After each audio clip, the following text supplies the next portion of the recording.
Welcome back once again on this online and morning offline sir, जय Hind. platform of Inspiration Study Circle. जय हिंद। एक बार स्वागत है आप सभी लोगों का पुनः आईएससी के इस ऑनलाइन और ऑफलाइन प्लेटफॉर्म पर, जहां पर भारतीय संविधान और राज्य व्यवस्था का हम अध्ययन कर रहे हैं। अपनी पिछली क्लास में हम लोगों ने भारतीय संविधान के भाग 3 में प्रवेश कर लिया था और भाग 3 में हम आपको बता रहे थे कि मूल अधिकार हम लोग अध्ययन करते हैं। भाग 3 का हम अध्ययन कर रहे हैं और भाग 3 में हम लोग मूल अधिकार का अध्ययन करते हैं। मौलिक अधिकार जो हमारे को भारतीय संविधान द्वारा दिए गए हैं। तो जो मौलिक अधिकार हैं भारतीय संविधान द्वारा जो हमें मौलिक अधिकार दिए गए हैं, उन्हीं मौलिक अधिकारों को अब हम प्रारंभ करेंगे। लेकिन उससे पहले हम लोगों ने जो बात की थी पिछली कक्षा में, यानी कि जो लास्ट क्लास आपकी हुई थी पिछले सप्ताह बुधवार को, उस दिन हम बात कर रहे थे कि भारत में जो मौलिक अधिकार है वो संविधान के भाग 3 में प्रदत्त हैं। किसमें है? भाग 3 में। और भाग 3 को भारतीय संविधान का मैग्ना कार्टा कहा जाता है, अर्थात एक ऐसा भाग जिसमें कि अधिकार प्रदत्त हैं, अधिकार दिए गए हैं। ऐसा नहीं है कि भारतीय संविधान के भाग 3 के बाहर हमारे पास संविधान में कई और अधिकार नहीं दिए गए हैं, ऐसा नहीं है। भाग 3 के अलावा भी संविधान में अलग अलग जगह आपको अलग अलग अधिकार दिए गए हैं, लेकिन भाग 3 में जो अधिकार दिए गए हैं वो मौलिक अधिकार है। और भाग 3 के बाहर जो अधिकार दिए गए हैं वो भी हमारे पास अधिकार है, लेकिन वो संवैधानिक अधिकार नहीं है। ये भी आपको ध्यान रखना है। अधिकार जो मूल अधिकार या मौलिक अधिकार है वो भाग 3 में है, लेकिन उसके अलावा भी हमारे पास कुछ अधिकार है वो संविधान के अलग भागों में है। और कुछ अधिकार ऐसे होते हैं जो संविधान में भी नहीं है, वो अलग से अधिकार है। ठीक है ना? तो हमारे को ध्यान रखना है कि अधिकारों को अलग अलग प्रकार से वर्गीकृत किया जा सकता है, जो हमने पिछली कक्षा में देखा था। जैसे हम बात कर रहे थे मानवाधिकार, जैसे होते हैं आपके कानूनी अधिकार, जैसे होते हैं आपके संवैधानिक अधिकार, जैसे होते हैं आपके मौलिक अधिकार। तो हम जिस भाग का अध्ययन कर रहे हैं उस भाग का नाम है मौलिक अधिकार। भाग 3 है, अनुच्छेद 12 से लेकर अनुच्छेद 35 तक। इसमें आपको जो है आर्टिकल्स देखने को मिलते हैं इस पूरे पार्ट में।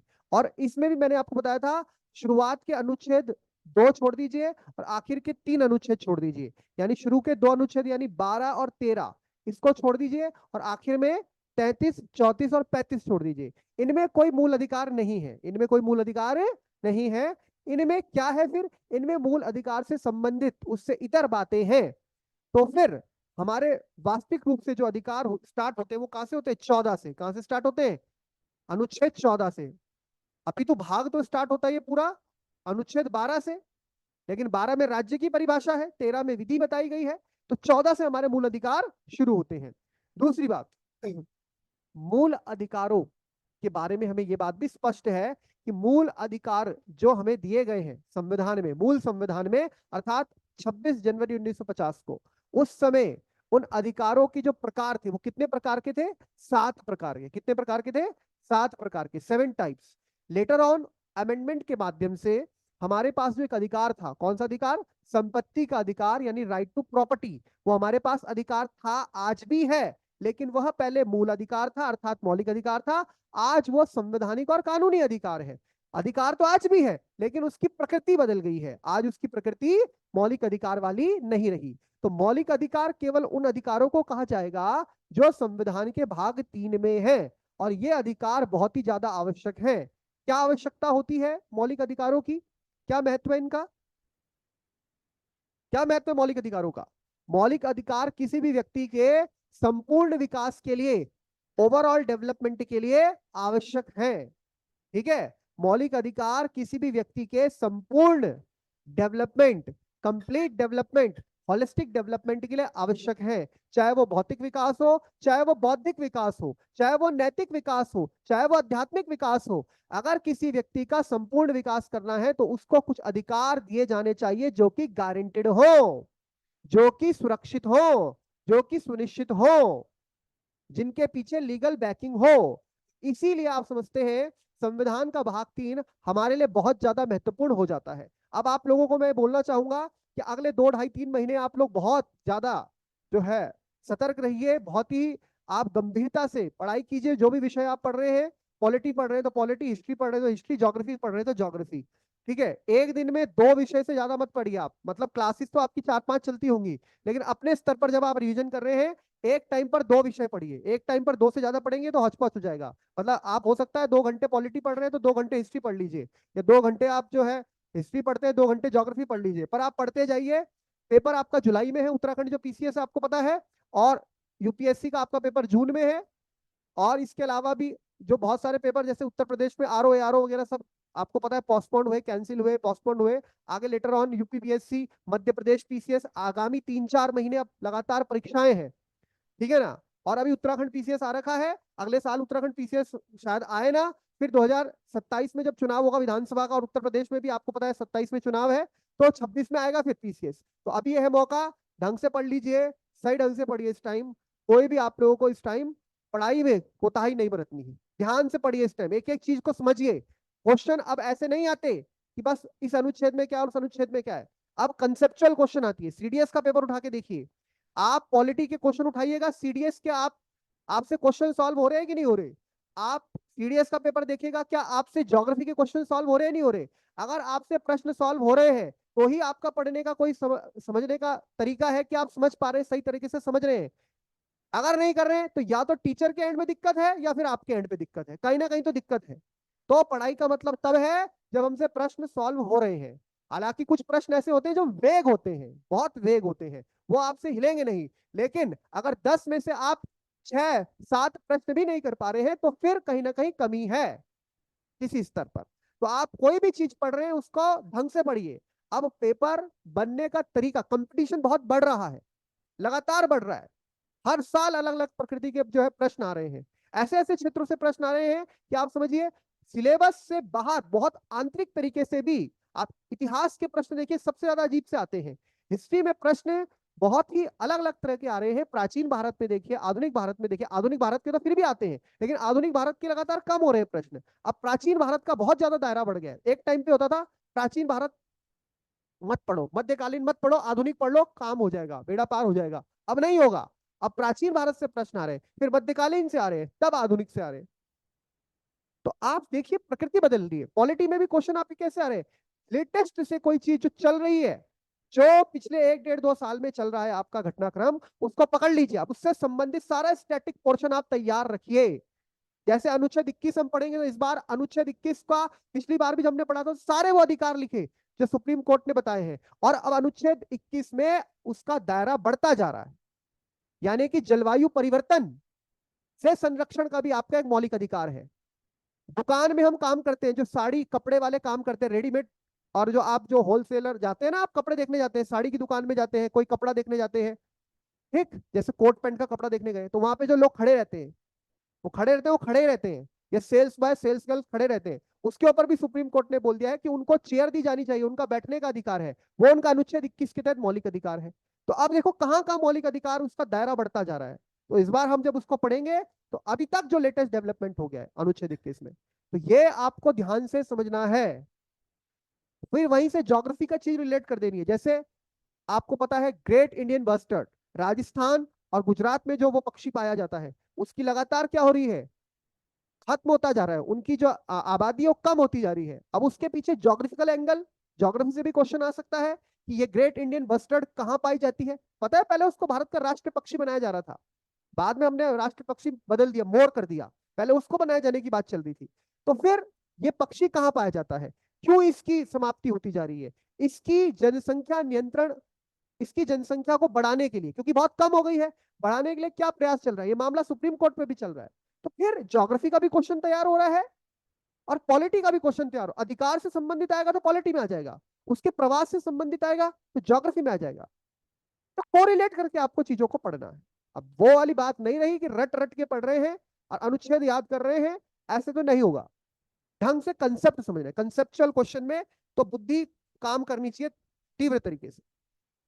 तो जब हम मौलिक अधिकारों की बात कर रहे हैं, तो संविधान के भाग 3 को मैग्ना कार्टा कहा जाता है। और मैंने कहा इसे मैग्ना कार्टा क्यों कहा जाता है, क्योंकि ये एक अधिकार पत्र है जो हमें अधिकार दे रहा है। कैसे अधिकार दे रहा है कि हम भारत के नागरिक होने के नाते संविधान द्वारा प्रदत्त इन अधिकारों का उपयोग कर सकते हैं, जिससे कि किसका भला होगा, हमारा ही भला होगा, हमारा ही विकास होगा, हमारा ही उत्थान होगा, चाहे वो भौतिक हो, चाहे वो आध्यात्मिक हो, चाहे वो बौद्धिक हो, किसी भी प्रकार का विकास, चाहे वो नैतिक हो, वो सब हमारे लिए ही होना है। ठीक, हम भी जीवन जी रहे हैं और चीन में रहने वाले लोग भी जीवन जी रहे हैं, सांसें वो भी ले रहे हैं। उत्तर कोरिया में जो लोग रह रहे हैं वो भी सांसें ले रहे हैं, लेकिन उनके जीवन में और हमारे जीवन में अंतर है। हमसे भी लोग बेहतर जीवन जी रहे हैं। यूरोप के देशों में गुणवत्ता जीवन जीना एक चीज है, सब जीवन जी रहे हैं। ऑस्ट्रेलिया में जो व्यक्ति है वो भी जीवन जी रहा है, जापान में वो भी जीवन जी रहा है, मैं हूं मैं भी जीवन जी रहा हूं, कोई अमेरिका में है वो भी जीवन जी रहा है, लेकिन जीवन की गुणवत्ता अलग अलग है। गुणवत्ता के ऊपर काम करना है, क्वालिटी ऑफ लाइफ के ऊपर काम करना है, और हर व्यक्ति उसके लिए प्रयास करता है, सरकार भी उसके लिए प्रयास करती है। यह आपको ध्यान रखना है। तो जब हमारा संविधान जो कि एक जीवंत डॉक्यूमेंट है, जो एक लिविंग डॉक्यूमेंट है, जो कि हमको अधिकार देता है, तो उन अधिकारों की सुरक्षा कैसे होगी और उन अधिकारों को खतरा किससे है, यह भी हमें समझना है।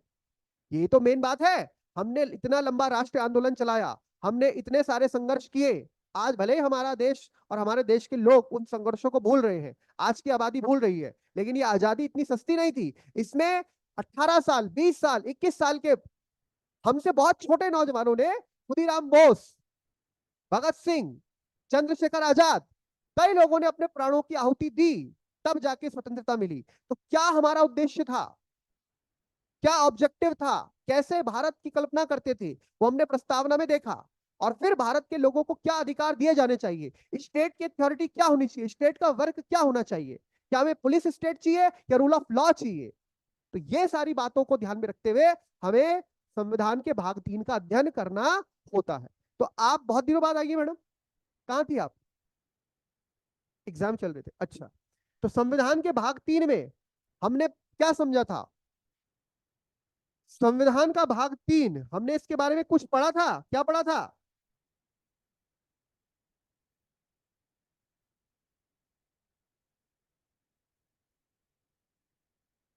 उधर कोई आएगा मुझे बताना फिर। ये कहां से प्रेरित है?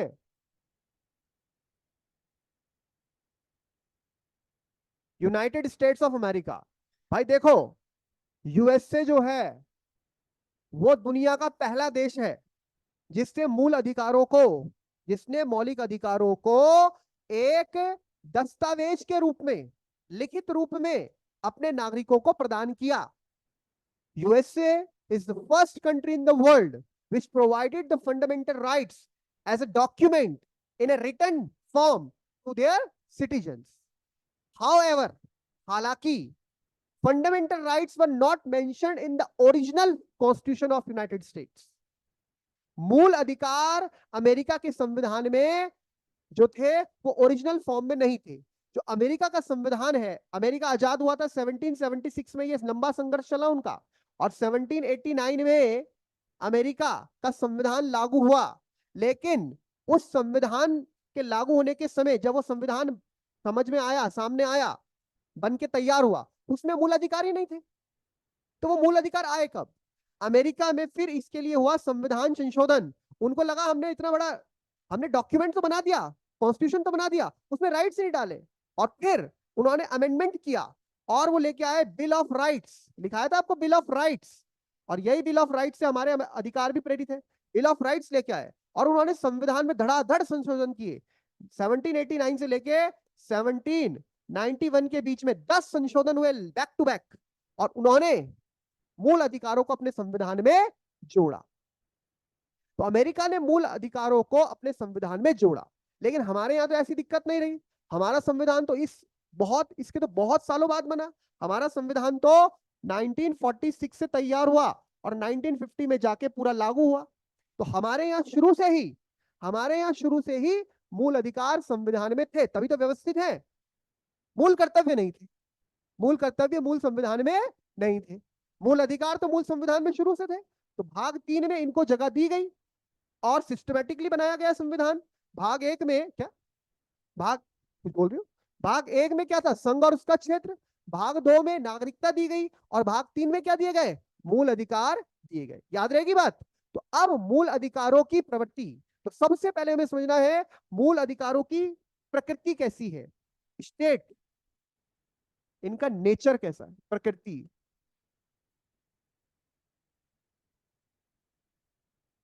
अगर मैं बोलूं मूल अधिकारों का महत्व क्या है, तो हम ये बोलेंगे व्यक्ति का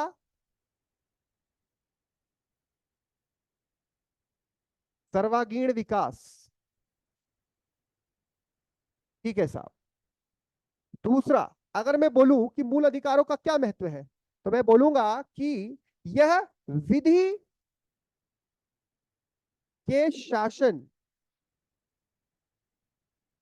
को स्थापित करता है। विधि के शासन को स्थापित करता है। मुझे इस बात को समझाइए। पहली बात तो आपको समझ में आ गई कि व्यक्ति के संपूर्ण विकास के लिए महत्वपूर्ण है। पहले बात तो पहली, आयुष, इसको स्टेटमेंट को मुझे बताइए। मूल अधिकार व्यक्ति के संपूर्ण विकास के लिए आवश्यक है। कमेंट, टिप्पणी कीजिए।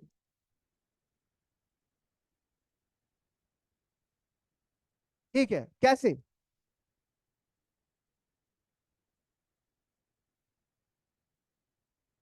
हम्म। वो सुप्रीम कोर्ट जा सकता है, उसके अधिकार, ये तो होगा इससे संबंधित पक्ष। मूल तत्व पे आइए, प्रश्न जो है सटीक उसका जवाब दीजिए, इधर उधर के जवाब नहीं देने। मूल अधिकार व्यक्ति के विकास के लिए कैसे आवश्यक है, क्यों, किस तरह से उसका सर्वांगीण विकास करेगा?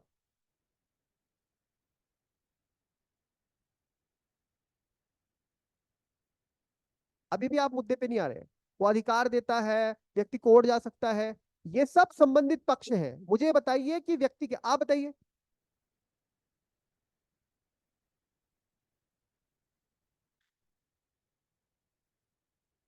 किसी व्यक्ति का जीवन सरल बनाना है, उसको जीवन का अधिकार दिया जाएगा, उसको ये दिया जाएगा, वो नहीं। कैसे महत्व है इसका, सटीक उत्तर क्या होगा? हाँ भाई, इधर आप बोलिए।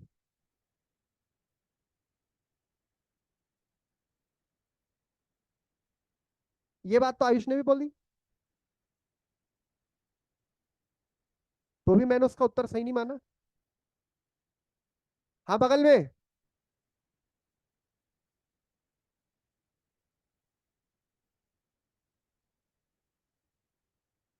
आप बताइए मैडम। सर्वांगीण होलिस्टिक डेवलपमेंट। हम्म। ठीक है, लेकिन कोई, वो बात, दो उन्होंने बोले, दो पक्ष आपने, चारों पक्ष बोले, लेकिन कैसे? कोई उदाहरण दीजिए।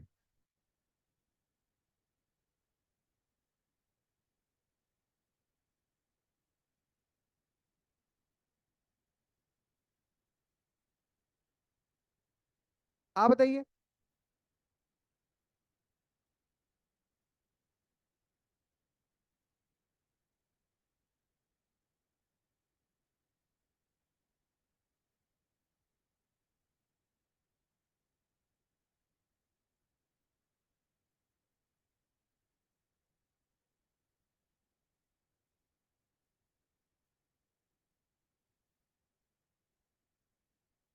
ऑनलाइन, ऑनलाइन कोई स्टूडेंट बोलना चाहे? सैमसंग सीमा, पायल, मीनू, हिमानी, डेल, अनीता जी। सैमसंग तो व्यक्ति होगा, कोई नाम है उनका सैमसंग। हाँ भाई, क्या सर बोल? हाँ। सर सर्वांगीण विकास का मतलब ये हुआ कुछ सामाजिक, आर्थिक और राजनीतिक हाँ, सभी जगह पे मतलब उसे अवसर प्राप्त हो। सर यही सर्वांगीण विकास हुआ। देखिए, अब इधर देखिए सभी लोग। प्राकृतिक प्राकृतिक सर। हम्म। हाँ हाँ, राम बहादुर जी। राम बहादुर जी क्या बोल रहे हैं, आर्थिक सामाजिक क्या? देखिए, सर्वांगीण विकास की बात चल रही है। नेचुरल होता है सर, और प्राकृतिक अप्राकृतिक जो अच्छा। शक्ति, जो अधिकार होते हैं सर, वो व्यक्ति का सर्वांगीण विकास के लिए अनिवार्य है। बाकी मत देने का अधिकार संविधान के या जो अनुच्छेद 21 देता है प्राणदैहिक स्वतंत्रता का अधिकार, ये सब तो एक अलग सर इसका मैटर है। ठीक है, ठीक है, देखिए देखिए, ध्यान से देखिए। जब हम सर्वांगीण विकास बोलते हैं, तो आप लोगों ने जो चारों पक्ष बोले, वो पक्ष हमने लिखे हैं, वो सही है। हम उसमें बात करेंगे बौद्धिक, सबसे महत्वपूर्ण पक्ष है। बौद्धिक का मतलब क्या है? हम किसी विषय पर तर्क कर सकते हैं, तर्क कर सकते हैं। और बुद्धि का मतलब ही क्या है? किसी चीज को जैसे लिखा है वैसा मान लिया, तो ये तो एक पक्ष है। आपने कोई चीज को बिना खंगाले, बिना परखे, बिना परीक्षण किए, बिना जांचे वैसे ही एक्सेप्ट कर लिया। हमारे यहाँ ऐसा नहीं है। किसी भी पक्ष में आप देखिए, बौद्धिक विकास से मतलब है आप अपने आप किसी भी बात को लेकर, विषय को लेकर तर्क कर सकते हैं। आप अपने विचार अभिव्यक्त कर सकते हैं। विचार अभिव्यक्ति की जो स्वतंत्रता है, यानी अपना विचार रखना। हो सकता है किसी एक विषय पर आपका विचार कुछ हो, मेरा विचार कुछ हो, आपके विचार को मानने वाले लोग ज्यादा हो, मेरे विचार को मानने वाले लोग कम हो, लेकिन इसका मतलब ये नहीं है कि मैं अपना विचार ना रख पाऊं। अगर मुझे भय है कि आपके विचार को मानने वाले 8 लोग हैं, 10 लोग हैं टोटल, उसमें से 8 आपकी तरफ, आपके पक्ष वाले हैं और 2 मेरे वाले हैं, ऐसा मुझे भय ना हो कि मैं तो अल्पसंख्यक विचार वाला हूं, अल्पसंख्यक मतलब माइनॉरिटी में आ रहा हूं, तो मैं अपना विचार ना रख पाऊं। मुझे भी आपके समक्ष विचार रखने की अभिव्यक्ति होनी चाहिए। मैं अपना पक्ष रख पाऊंगा। तब मैंने कोई बात बोली तो फिर आप कुछ काउंटर करोगे। यही होता है तर्क वितर्क, विचार विमर्श, जब डिबेट होता है, डिबेट। अब मान लीजिए हम ये बोल दें कि ये एक धर्म है, हमारा धर्म का मामला ले, हमारे पास तो पूरी आजादी है, ये धर्म है। अब ये धर्म में जैसा लिखा है वैसा ही चलना है आपको, कोई प्रश्न नहीं होगा, कोई चर्चा नहीं होगी, जो बात बोल दी गई वैसी चलेगी। तो फिर ये क्या है? ये है चीज थोपने वाली। आपके ऊपर कोई चीज थोप दी गई है। हमारे देश में क्या है स्थिति? आज ही से नहीं, ये संविधान को तो बहुत साल नहीं हुए हैं, ये संविधान को तो अभी 74 साल हो रहे हैं, लेकिन हमारे देश में तो प्राचीन काल से ही क्या है, शास्त्रार्थ होता था। शास्त्रार्थ मतलब मैंने कोई पक्ष रखा, दूसरा, आपने पढ़ा होगा गार्गी का नाम, गार्गी याज्ञवल्क्य संवाद सुना है? याज्ञवल्क्य संवाद, एक बहुत बड़े ऋषि थे याज्ञवल्क्य। और गार्गी, गार्गी, अपाला, घोषा, लोपामुद्रा, ये कुछ महिलाएं हैं जो उस समय विदुषियां हुआ करती थी। यानी कि कोई भी चीज जिस फॉर्म में बताई जा रही है हम कैसे माने? हम उसके पीछे तर्क करेंगे, तर्क करेंगे, कुतर्क नहीं। अब तर्क और कुतर्क में भी अंतर होता है। तो तर्क का मतलब ये, तभी तो हमारा बौद्धिक स्तर पर लेवल बढ़ेगा। अब हमें बोल दे कि भाई ये विचारधारा XYZ, कोई भी विचारधारा है, यही विचारधारा है, यही देश में चलेगी, तो हम कैसे माने? हम उसके समक्ष, उस विचारधारा के पक्ष में या उसके विपक्ष में अपनी बात रखें। और अगर हम बात रखने के लिए स्वतंत्र नहीं है, अपना पक्ष रखने के लिए स्वतंत्र नहीं है, तो इसका मतलब कहीं ना कहीं भय का माहौल है। और भय का माहौल है तो फिर बौद्धिक विकास नहीं हो सकता।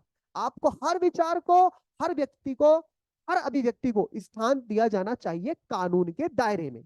और हमारा संविधान हमें ऐसी आजादी प्रदान करता है। हमारा संविधान हमें धार्मिक आजादी भी प्रदान करता है। हमारा संविधान हमें यहां तक आजादी प्रदान करता है, मैं किसी धर्म को मानूं, किसी आस्था को मानूं, एक आस्था को मानूं, एक से अधिक आस्था को मानूं या ना ही मानूं, तो भी मैं स्वतंत्र हूं। मेरे ऊपर कोई बाध्यता नहीं है। समझ रहे हैं बात को? तो ये होता है अधिकार। अधिकार का मतलब केवल ये नहीं कि हम सांस ले रहे हैं, मेयरली सांस ले रहे हैं। उत्तर कोरिया के लोग भी सांस ले रहे हैं, प्रकृति ने दी है वो। भाई ह्यूमन राइट्स और फंडामेंटल राइट्स में अंतर क्या है? केवल फंडामेंटल राइट्स ह्यूमन राइट्स ही हैं, मूल अधिकार मानवाधिकार ही है। लेकिन मानवाधिकार जो है, ह्यूमन राइट्स जो है, ये जो नेचुरल राइट्स जो है, ये तो बहुत बड़ी टर्म है। नेचुरल राइट्स, हर चीज नेचुरल राइट है, लेकिन जब उनको कोडिफाई कर दिया गया है, जब उन्हें लिखित रूप दे दिया गया है, जब उन्हें एक दस्तावेज के रूप में और एक लीगल स्टेटस दे दिया गया है, तब जाके वो क्या बन गए? Fundamental right. तो व्यक्ति के संपूर्ण विकास हेतु, उसका बौद्धिक विकास हो, उसका सामाजिक। अब आपको एक कमरे में बंद कर दिया जाए, आपको समाज के क्या बोलते हैं, घर वाले क्या बोलते हैं, इससे मिलो, उससे मिलो, बाहर निकलो। जब तुम बाहर निकलोगे, 10 लोगों से मिलोगे, वो 10 लोग कौन है? वो समाज के अलग अलग लोग हैं, अलग अलग विचारों के लोग हैं। सबके साथ बैठो उठो तो ही तो तुम्हारा बौद्धिक विकास होगा। अब तुम्हारे एक ही तरह के दोस्त हैं, एक ही तरह के लोग हैं, वो तुम उन्हीं के साथ ही हो, तो तुम्हारी सोच उसी तरह से डेवलप हो जाएगी। जब हम बाहर निकलते हैं, अलग अलग तरह, हम किसी दूसरे शहर जाते हैं, हम देखते हैं फलाना व्यक्ति कैसे कपड़े पहनता है, फलाना व्यक्ति क्या खाना खाता है, फलाना व्यक्ति 4 लोगों के बीच में क्या बोलता है। भाई हम भी तो सीखते हैं ना, मैं भी सीख रहा हूं, आप भी सीख रहे हैं। परिपक्व कोई नहीं होता, और लंबे उम्र तक हम सीखते रहते हैं। तो वही कला, वही हमारे अंदर भाव होना चाहिए, और हमारा संविधान हमें इसकी इजाजत देता है। तो व्यक्ति का सर्वांगीण विकास, ये एक महत्वपूर्ण तथ्य है जिसपे संविधान ने जोर दिया है। तो इसका उद्देश्य क्या है? राजनीतिक लोकतंत्र स्थापित करना। कभी आपसे पूछ ले कि मूल अधिकारों का उद्देश्य क्या है, तो आप लिखेंगे मूल अधिकारों का उद्देश्य है राजनीतिक लोकतंत्र स्थापित करना। हमने प्रस्तावना में पढ़ा 3 प्रकार से न्याय होता है, सामाजिक, आर्थिक, राजनीतिक। सामाजिक और आर्थिक न्याय तो आपका भाग 4 से मिलेगा आपको। सामाजिक और आर्थिक न्याय तो आपको भाग 4 से मिलेगा, लेकिन राजनीतिक न्याय, राजनीतिक लोकतंत्र की स्थापना भाग 3 से होगी। ये ध्यान रखना, क्वेश्चन आएगा। अगर ऐसा पूछे सामाजिक, राजनीतिक और आर्थिक न्याय की धारणा, विचार जो संविधान की प्रस्तावना में व्यक्त है, उसको प्राप्त कैसे किया जा सकता है या उसको प्राप्त करने के साधन क्या है? ऑप्शन ए भाग 3, ऑप्शन बी भाग 4, ऑप्शन सी ए और बी बोथ, यानी भाग 3 और 4 दोनों, option D none of these. तो आप क्या लिखेंगे? ए एंड बी बोथ, क्योंकि तीनों का नाम ले लिया उसने।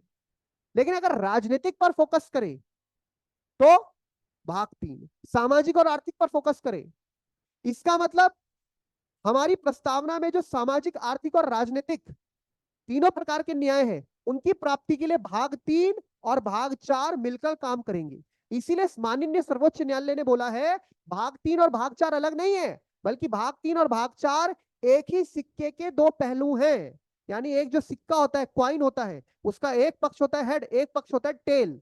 तो वो भाग 3 अगर हेड है तो भाग 4 टेल है। और यहां तक समझिए कि भाग 4 भी हमारे मौलिक अधिकार ही है।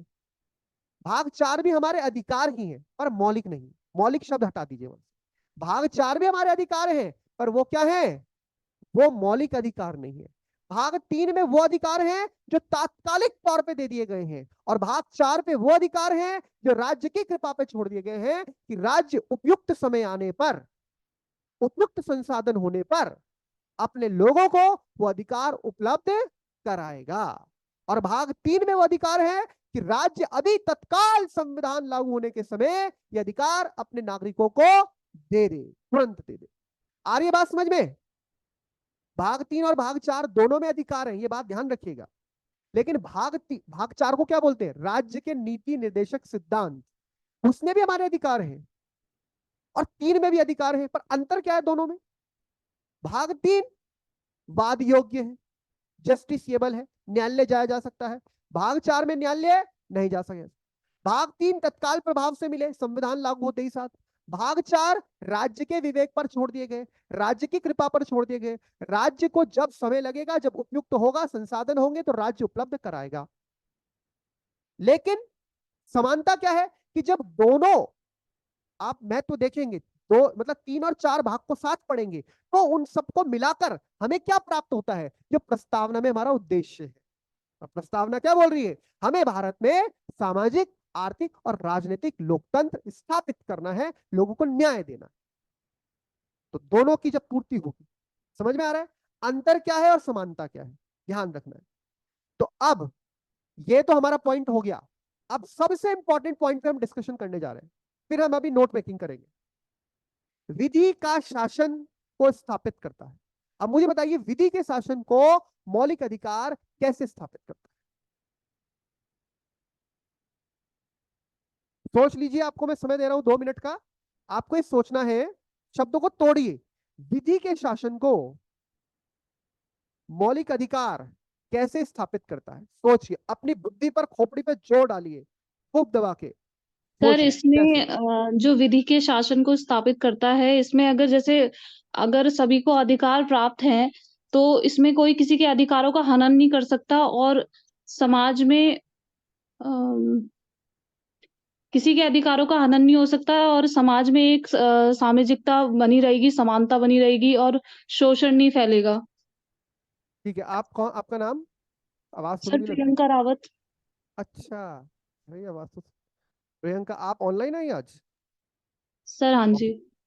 ठीक है, ठीक है, ठीक बोल रहे हैं। और कोई? और कोई? सोचिए सभी, सबको बोलना है, ऐसे मूक दर्शक नहीं बने रहना। अभी तुमसे भी पूछा जाएगा, सोच लो दिमाग से फटाफट। सर हाँ। विधि का शासन का मतलब है कि सर सभी एक समान, किसी भी व्यक्ति को विशेषाधिकार नहीं है, सभी को हाँ। मतलब कानूनी अधिकार है व्यक्तियों को समान व्यवहार रखना, चाहे हाँ, गरीब हो चाहे अमीर हो, अधिकारों का आम व्यक्ति विधि के मतलब सामान्य विधि से बढ़कर किसी को कोई पर्सनल किसी को अधिकार नहीं है। और मतलब कोई भी स्पर्श समानता और समान कानून लागू है। ठीक ये है। नहीं कि भेदभाव न हो उसको। ठीक है, श्रुति आप बताइए बेटा, श्रुति बहुगुणा।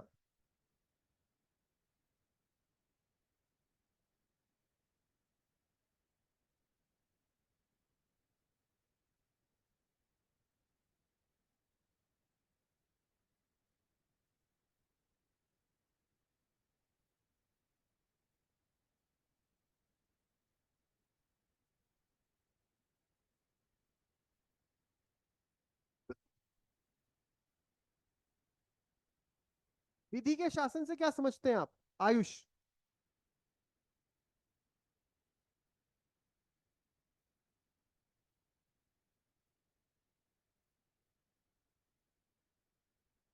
देखिए सभी लोग इधर, जो राज्य है ना, राज्य, एक होता है राज्य, इसे भाग 4 में भी देखेंगे हम और डिटेल में। एक राज्य होता है पुलिस राज्य, एक राज्य होता है कल्याणकारी राज्य।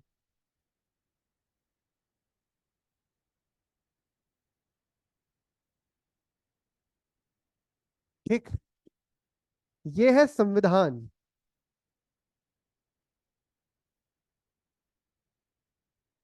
ये है व्यक्ति। व्यक्ति 3 प्रकार का हो गया, नागरिक, विदेशी नागरिक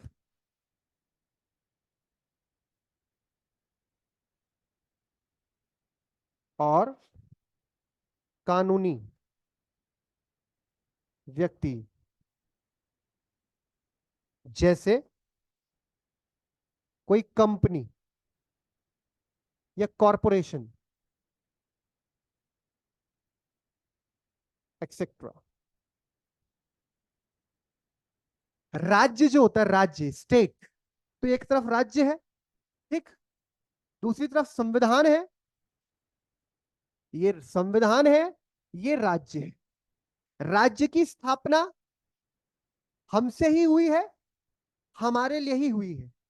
अब ये राज्य जिसको मैं एस से डिनोट कर रहा हूं स्टेट, संविधान जिसको मैं सी से डिनोट कर रहा हूं कॉन्स्टिट्यूशन, और व्यक्ति यानी पर्सन, तो एक हो गया एस स्टेट राज्य, एक तरफ हो गया आपका पी पर्सन, और दोनों के बीच में क्या आ गया, सी कॉन्स्टिट्यूशन, संविधान।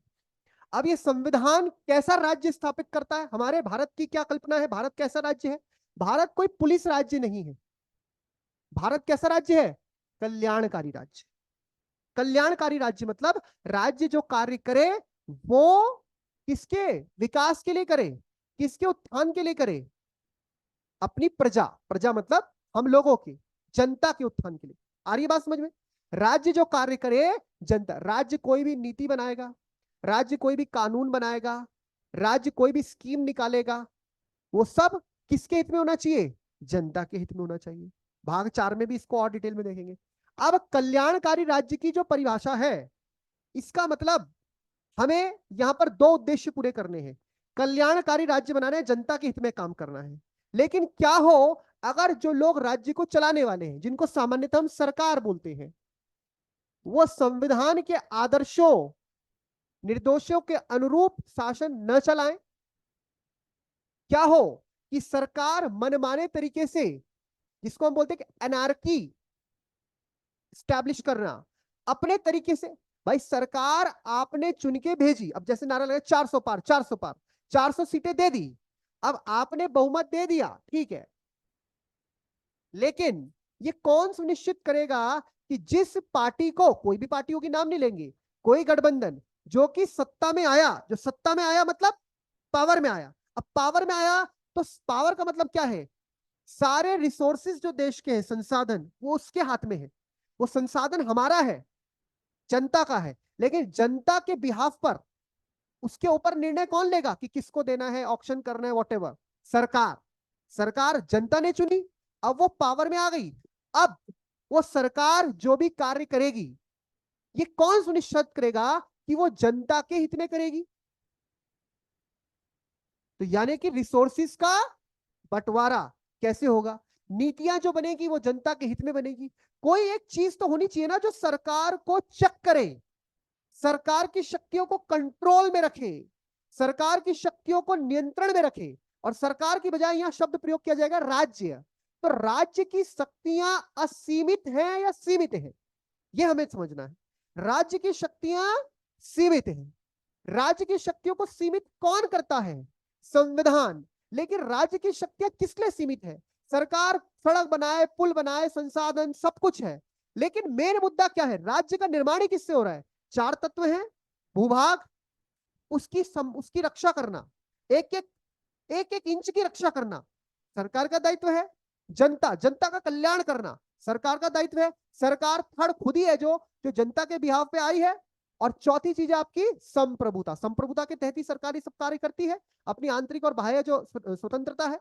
तो यहां पर मेन चीज क्या हो गई कि सरकार की शक्ति को करना है हमें लिमिट, यानी इसका एक कंसेप्ट निकलता है limited government. Limited government, unlimited government नहीं।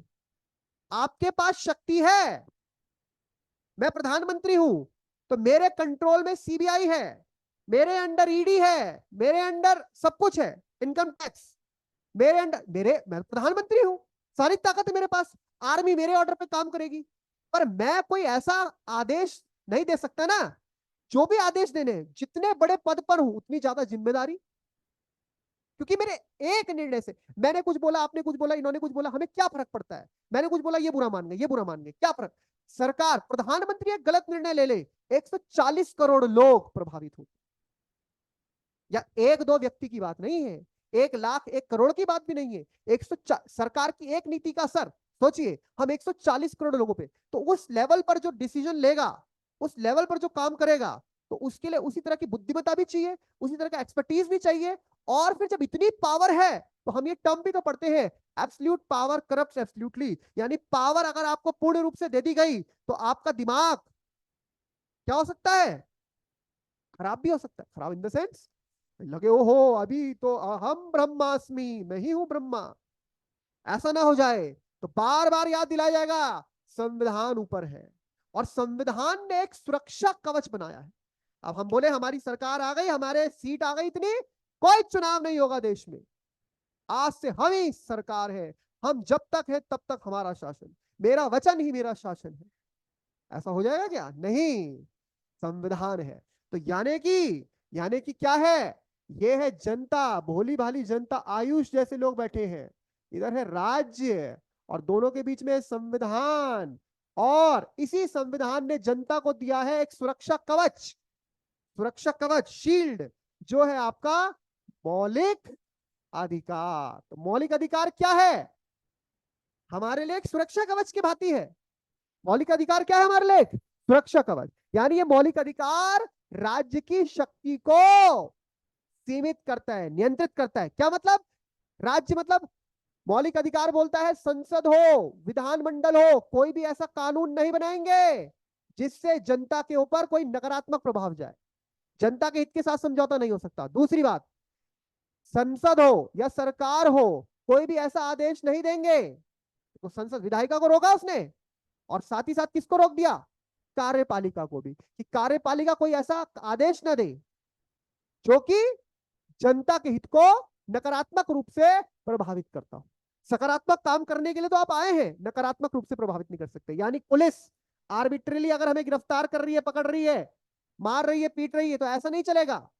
देश में पुलिस स्टेट नहीं है, देश में वेलफेयर स्टेट का कंसेप्ट है।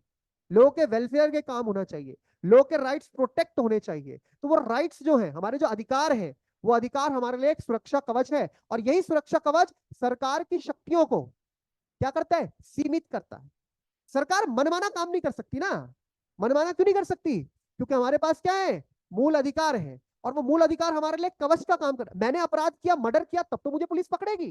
तब तो मेरे ऊपर कानून, अब मैं तब बोलूं कि हाँ भाई मैंने तो मर्डर कर दिया, नहीं मेरे को कोई नहीं हाथ लगा सकता, ये मेरा तो मूल अधिकार है, हमारे पास तो मूल अधिकार है। तो भाई मैंने जिसको मारा उसका भी तो मूल अधिकार था, मैंने अपराध किया तो कानून है, कानून है तो कानून काम करेगा।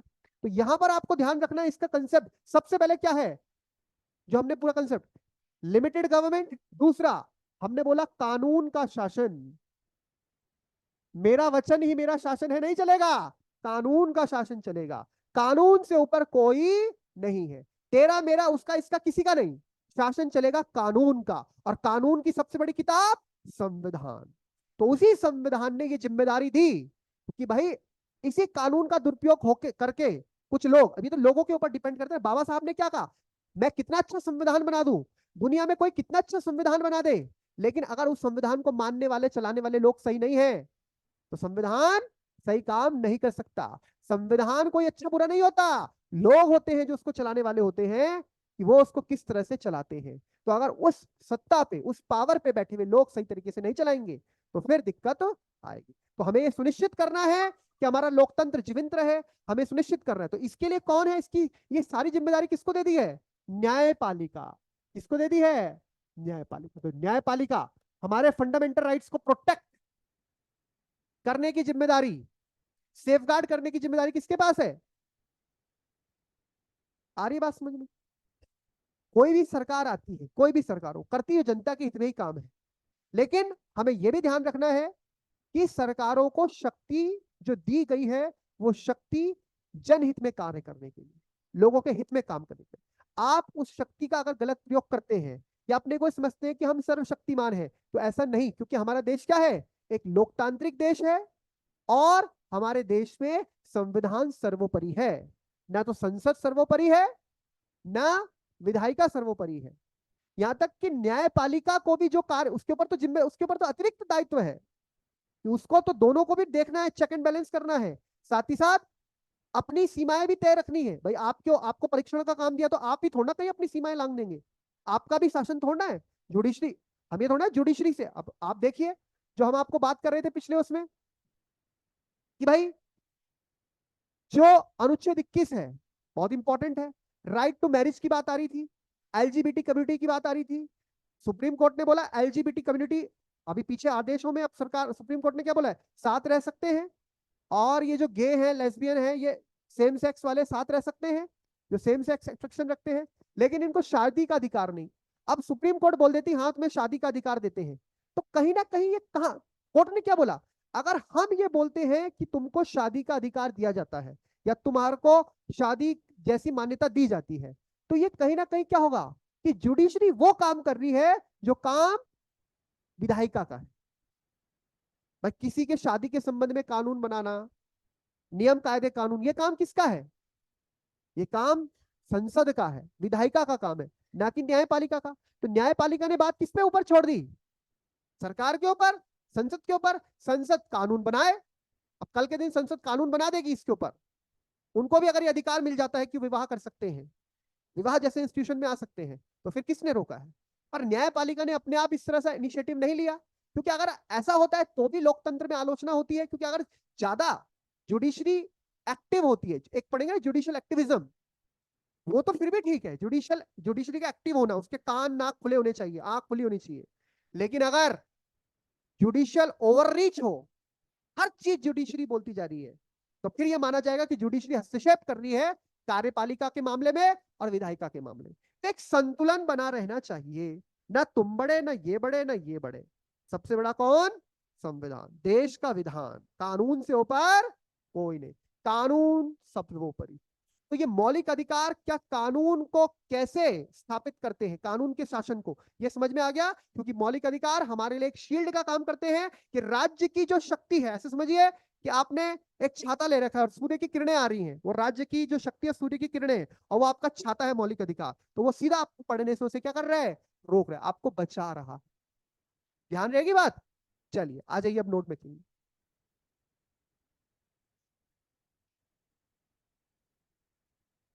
चलिए फटाफट से लिखिए, हमने लास्ट क्या पॉइंट लिखा था,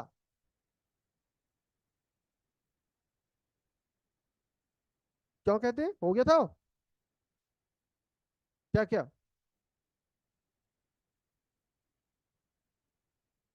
हाँ, बस चलिए हेडिंग डालिए, मूल अधिकारों की विशेषताएं। मूल अधिकारों की विशेषताएं।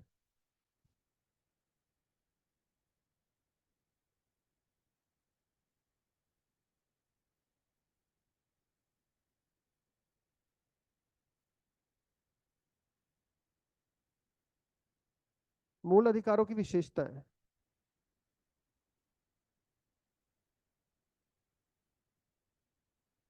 देखिए, पहला,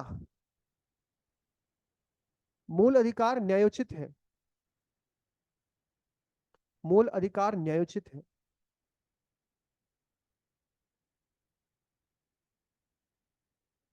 मूल अधिकार न्यायोचित है, कॉमा, इन अधिकारों के हनन पर, इन अधिकारों के हनन पर न्यायालय जाया जा सकता है। इन अधिकारों के हनन पर न्यायालय जाया जा सकता है। ठीक, ब्रैकेट में लिखिए अनुच्छेद 32, अनुच्छेद 32 स्लैश अनुच्छेद 226 स्लैश अनुच्छेद 226। और सर अनुच्छेद सर 226 के ऊपर स्टार लगा दीजिए। हाँ जी, हाँ बोलिए, राम बहादुर जी बोलिए। सर एक बार रिपीट कर देंगे सर प्लीज, सर थोड़ा सा। अच्छा, मूल अधिकार न्यायोचित है, कॉमा, इन अधिकारों के हनन पर न्यायालय जाया जा सकता है। मूल अधिकार न्यायोचित है, कॉमा, इन अधिकारों के हनन पर न्यायालय जाया जा सकता है। ब्रैकेट में लिखिए आर्टिकल 32 स्लैश आर्टिकल 226, 32 और 226। लेकिन 226 के ऊपर स्टार लगा दीजिए, सेंटरलाइन कर दीजिए, क्योंकि 226 कोई मूल अधिकार नहीं है। 226 कोई मूल अधिकार नहीं है, हालांकि उसका वो एक माध्यम है न्यायालय जाने का, उसको आगे समझेंगे। सेकंड पॉइंट लिखिए, मूल अधिकारों को, मूल अधिकारों को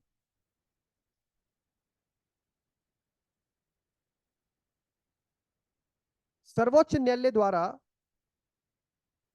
मूल अधिकारों को सर्वोच्च न्यायालय द्वारा गारंटी, गारंटी, गारंटी व सुरक्षा दी जाती है। मूल अधिकारों को सर्वोच्च न्यायालय द्वारा गारंटी व सुरक्षा दी जाती है, अर्थात सर्वोच्च न्यायालय के ऊपर यह दायित्व है कि वो हमारे अधिकारों का क्या करे, संरक्षण करे। तो आपसे पूछा जाएगा भारत के संविधान के तहत भारत के नागरिकों के मूल अधिकारों का संरक्षक कौन है, तो आंसर क्या होगा, supreme court of India. Third, third, मूल अधिकार व्यक्ति को,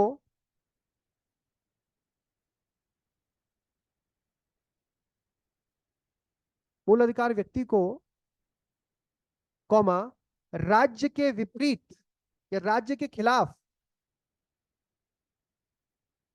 राज्य के खिलाफ प्राप्त अधिकार है। राज्य के खिलाफ प्राप्त अधिकार है। अब राज्य के खिलाफ से क्या मतलब समझते हैं आप? राज्य के खिलाफ का मतलब ये नहीं कि इसका मतलब ये है कि हम राज्य को वो करें, परेशान करें, या राज्य के साथ किसी, राज्य के खिलाफ का मतलब है राज्य की शक्ति को नियंत्रित कर रहे हैं वो। राज्य मनमाने ढंग से शासन न करे, राज्य मनमाने ढंग से अपने स्टेट को, अपने प्रजा को ट्रीट न करे। राज्य जो कार्य करे, राज्य जो भी करेगा वो लीगल वे में करेगा। लीगल एक प्रोसीजर होता है, आप आर्टिकल 21 पढ़ेंगे, no person shall be deprived of his life and personal liberty except the procedure established by law. किसी भी व्यक्ति को उसके प्राण और दैहिक स्वतंत्रता से वंचित नहीं किया जा सकता, केवल किया जा सकता है तो कैसे, विधि द्वारा स्थापित प्रक्रिया के द्वारा। एक प्रक्रिया का पालन करना है, राज्य के लिए भी एक प्रक्रिया है, यानी राज्य कोई भी कार्य ऐसे नहीं कर सकता मनमाने ढंग से। यानी कि मौलिक अधिकारों का मेन चीज ही क्या है, मेन तत्व क्या है, मनमाने तरीके से शासन को रोकना, कानून सम्मत शासन चलाना। दोबारा सुनिए, मौलिक अधिकारों का मेन तत्व क्या है, मनमाने ढंग से शासन को रोकना। मनमाने ढंग से शासन कौन करता है, कर सकता है राज्य, क्योंकि उसके पास शक्ति है, उसके पास संसाधन है। उद्देश्य क्या है कि कानून सम्मत शासन चले। कानून सम्मत शासन मतलब सबके साथ न्याय होना चाहिए, सबको समान अधिकार मिलना चाहिए, सबको समान अवसर मिलना चाहिए, भेदभाव किसी रूप में नहीं होना चाहिए।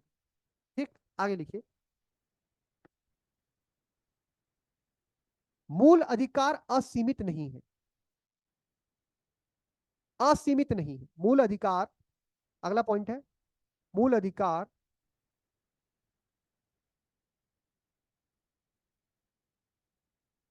असीमित नहीं है। इसे अंग्रेजी में बोलते हैं बच्चे, fundamental rights are not absolute. That means, इसका मतलब असीमित नहीं है। इसको हिंदी में एक और शब्द बोल सकते हैं, ये निरपेक्ष नहीं है, अर्थात मूल अधिकारों की भी सीमा है। अब हमारे मूल अधिकार का आशय ये नहीं है, मेरा मूल अधिकार मेरे पास है तो इसका मतलब ये नहीं है कि मैं अपने मूल अधिकार का मनमाने ढंग से प्रयोग करूं, या ऐसा बोल दूं कि मूल अधिकारों का गलत प्रयोग करूं। अगर मेरे पास वाक और अभिव्यक्ति की स्वतंत्रता है, ठीक है, मेरे पास स्वतंत्रता है कि मैं राज्य की आलोचना कर सकता हूं, मैं सरकार की किसी नीति की आलोचना कर सकता हूं, किसी धर्म के ऊपर भी,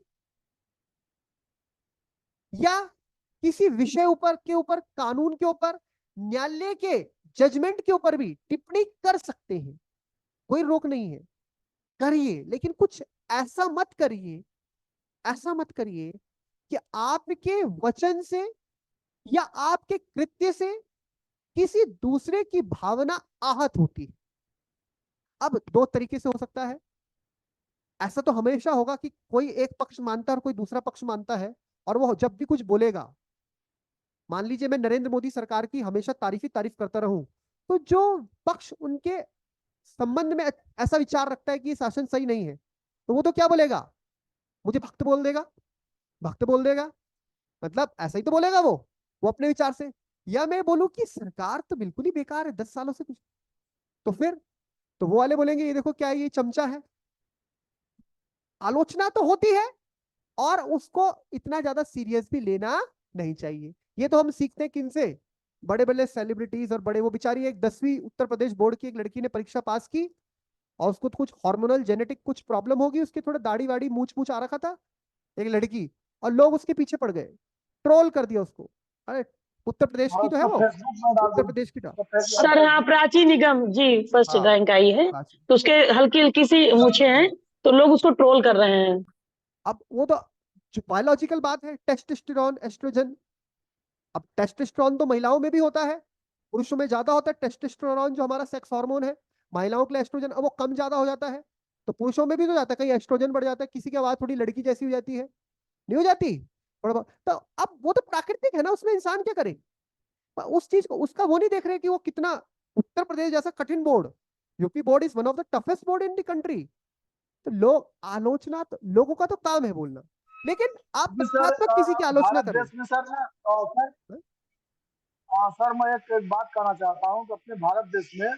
हाँ मतलब जो ज्ञान की वो है ना, ज्ञान की वो लोग आदमी नहीं देखते हैं, उसके जो हाँ कर्म है, कर्म के आधार पर उसके नहीं, लेकिन मतलब हाँ, जाति पे या उसके कोई ऐसा वो मतलब कृत्य पर आदमी आलोचना है, कोई अच्छा काम करता है तो उस पर, अरे लेडीज है अगर मान लीजिए तो उसको मूछा है तो उसकी क्या प्रॉब्लम है, उसकी तो प्राकृतिक नेचर है, सही सही उसको बिल्कुल। फेसबुक और इंस्टाग्राम में डालकर कल मैं उनका बीबीसी का बेइज्जत इंटरव्यू करना देख क्या रहा है, था, उसके ऊपर तो तो एफआईआर वो होना चाहिए। बिल्कुल सहज लग रही थी, सहज थी, उसने कहा, बोलते हैं तो लोग परिवार मेरा साथ है और वो सारे लोग वो है, तो ये तो कोई किसी को नहीं पता ना किसके साथ क्या कैसी ऐसी चीजों के ऊपर, कभी किसी के रंग को लेकर, किसी की विकलांगता को लेकर, किसी के व्यवहार को लेकर, किसी से भी ऐसा, यही तो हमारा संविधान में सिखाता है, कोई कैसा है उसकी विकलांगता को लेकर, उसके रंग को लेकर, उसके बोलने को लेकर, उसके चलने को लेकर, उसके देखने को लेकर, उसके किसी भी प्रकार से आप क्यों किसी के ऊपर टीका टिप्पणी करने वाले होते हैं, है ना, अपने पे देखिए।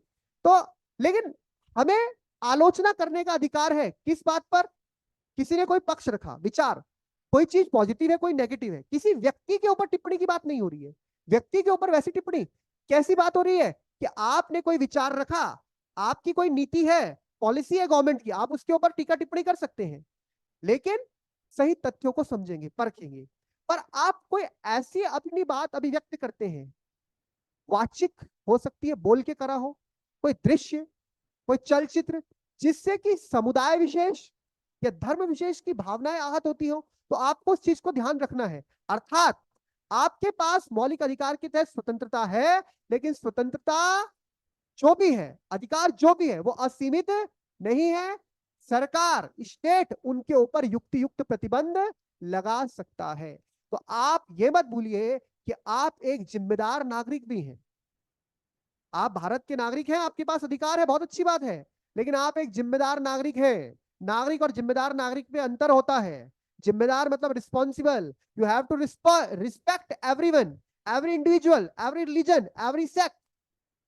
ठीक, तो ये बात हमारा संविधान सिखाता है। तो यहां पर लिखा है कि मूल अधिकार असीमित नहीं है, एब्सोल्यूट नहीं है। राज्य चाहे तो इनके ऊपर युक्ति युक्त प्रतिबंध लगा, राज्य प्रतिबंध लगा सकता है और राज्य लगाता भी है। पर फिर ध्यान रहे, राज्य मनमाने ढंग से नहीं लगा सकता, और हम मनमाने ढंग से कुछ भी गलत नहीं बोल सकते। दोनों के लिए बात है। राज्य मनमाने ढंग से प्रतिबंध कि राज्य का मन आया, चलो आज देहरादून में 2 दिन तक इंटरनेट बंद रखते हैं, क्या मतलब? हाँ, कहीं ऐसी व्यवस्था हो गई कि समुदाय विशेष भड़क गए, कोई हिंसा हो गई धर्मों के बीच में, लड़ाई झगड़ा, सोशल मीडिया मैसेज फैल सकता है, ऐसे में और ज्यादा हिंसा हो सकती है, तो फिर इंटरनेट शटडाउन किया जाता है। बहुत से उदाहरण है आपके सामने। और मन आ रहा, मैं प्रधानमंत्री, मैं मुख्यमंत्री उत्तराखंड का सपोज, आज देहरादून में इंटरनेट बंद कर दिया, देखते हैं लोग कैसे परेशान होंगे। हाँ, मजा आएगा, बहुत मजा आएगा। ये क्या है? ऐसा थोड़ा होगा कि मेरे विंस और फेंसिस में काम चलेगा, ऐसे नहीं होता। किसी भी कारण जो आप कार्य कर रहे हैं उसके पीछे आप जिम्मेदार, अब आप सरकारी पद में, जो लोग सरकारी नौकरी, आप एक एक एक्शन के लिए आप रिस्पॉन्सिबल है, आपको होशावास में, वरना आपकी इंक्वायरी हो जाती है, आप कोई गलत डिसीजन नहीं ले सकते। आजकल जिनकी चुनावों में ड्यूटी लगी है और ये पूरा प्रोसेस चल रहा है, अभी देखो ऐसे गले गले आए रहती है, ना छुट्टी, ना खाने की सुध, ना बैठने की सुध, कोई भी काम गलत नहीं होना चाहिए। आदेश जो होते हैं ऊपर, इस टाइम तो पूरी पावर किसके हाथ में? निर्वाचन आयोग के हाथ में। इस टाइम विधायक, मंत्री मंत्री कुछ नहीं, निर्वाचन आयोग, निर्वाचन आयोग इस टाइम सबसे बड़ा पावरफुल रहता है, और वही सब कुछ देखता है, वही सब कुछ करता है। कहीं ऐसे मामले में कोई लपेटे में आ गया तो उसके लिए तो आय तौबा हो जाएगी, फिर गले गले आ जाती है। तो ये चीज आपको ध्यान रखनी है। तो मूल अधिकार असीमित नहीं है, राज्य द्वारा, आगे लिखिए उसमें, राज्य द्वारा, राज्य द्वारा, राज्य द्वारा युक्ति युक्त, राज्य द्वारा युक्ति युक्त निर्बंधनों के आधार पर, राज्य द्वारा युक्ति युक्त निर्बंधनों के आधार पर, राज्य द्वारा युक्ति युक्त निर्बंधनों के आधार पर इनको सीमित किया जा सकता है। किनको? मूल अधिकारों को। राज्य द्वारा युक्ति युक्त निर्बंधनों के आधार पर, निर्बंधन लिख लेंगे ना, ना में छोटी की मात्रा, ब में ऊपर र लगाना है, निर्बंधन, बंधन, ब में ऊपर र लगा देना है, ना में छोटी की मात्रा, निर्बंधनों के आधार पर इसको सीमित किया जा सकता है। नेक्स्ट पॉइंट, इसका मतलब ये हो गया ये अधिकार एब्सोल्यूट नहीं है, सर इट युक्ति कैन बी युक्त का लिमिटेड मतलब सर, है। सर युक्ति युक्त का मतलब सर? युक्ति युक्त का मतलब, जी सर। अच्छा, युक्ति युक्त ही बता रहे हैं राम बहादुर जी। युक्ति युक्त का मतलब हो गया, आप अगर कोई अधिकार को सीमित कर रहे हैं तो वो युक्ति का मतलब होता है, युक्ति कहते हैं तुम्हें क्या युक्ति सूझी, रीजन, तर्क, रीजनेबल होना चाहिए। आपने मान लीजिए कहीं इंटरनेट शटडाउन, सपोज एग्जांपल दे रहा हूं, आपने इंटरनेट शटडाउन कर दिया, वहां का कोई व्यक्ति पहुंच गया, आज तो सारा सब कुछ इंटरनेट पे होता है, तो फिर सरकार क्या जवाब देगी, क्यों हमने इंटरनेट बंद किया था? आपके पीछे कोई कारण होना चाहिए ना, ठोस कारण, जो आपका न्यायालय में चल जाए। तो आप क्या बोलेंगे कि यहां पर हिंसा की स्थिति थी, कानून व्यवस्था का दायित्व हमारे ऊपर है, अतः इस व्यवस्था को ध्यान में रखते हुए हमने यहां पर इतने समय के लिए इंटरनेट शटडाउन किया।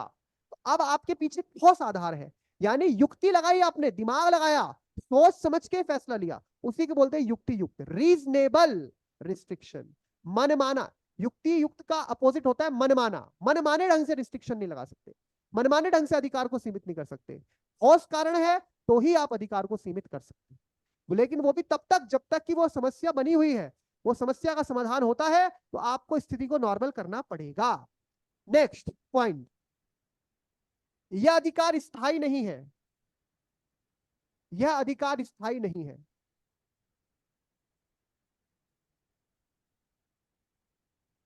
अर्थात संसद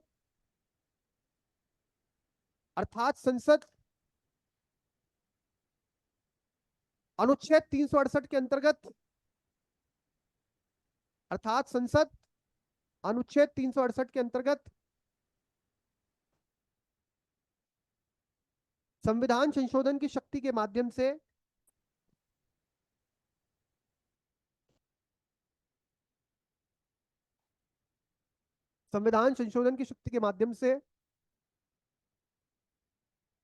इनको घटा बढ़ा सकती है। यानी मूल अधिकार क्या नहीं है, स्थायी का मतलब क्या होता है, परमानेंट, जैसा है वैसा, क्योंकि हमने देखा है इतिहास में ऐसा हुआ है। मूल अधिकार स्थायी नहीं है, अर्थात संसद अनुच्छेद 368 कौन सा होता है, कॉन्स्टिट्यूशन अमेंडमेंट प्रोसीजर जिसमें है, अर्थात संसद अनुच्छेद 368 के अंतर्गत संविधान संशोधन की शक्ति के माध्यम से इनको घटा बढ़ा सकती है। तो फिर क्या नहीं कर सकती सरकार या संसद, बुनियादी ढांचे को नहीं छेड़ सकती। उसका कंसेप्ट आप देखेंगे आगे।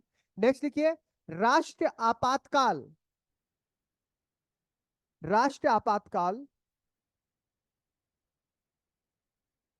के दौरान,